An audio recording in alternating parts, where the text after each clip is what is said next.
mis siis veel aitab meid hoida positiivsena ja seeläbi siis ka meie immuunsüsteemi aktiivsena, on tänulikkuses elamine. Ehk siis, mida see endast tähendab?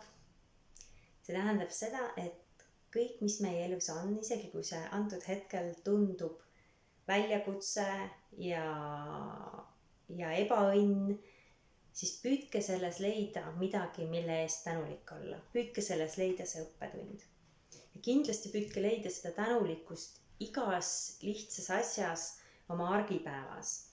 Ehk siis, kui sa õhtuti vaatad oma päevale tagasi, siis on kasulik teha selline väike harjutus, et sa leiad vähemalt 10 asja, mille eest sa täna tänulik olid. Selleks võib olla võõra inimese naeratus poes sulle. Selleks võib olla 2 minutit päikest talvises taevas.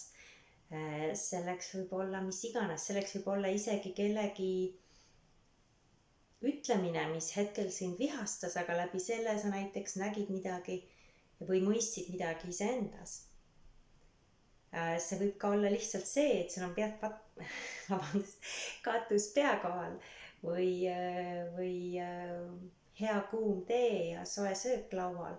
Et nähke seda head, mille eest tänulik olla võimalikult lihtsates asjades. Ja see jällegi toob sind sellesse positiivsesse voogu, mis tõstab su energeetilist taset üles ja läbi selle oledki sa tervem ja tugevam. Kohtumiseni homme!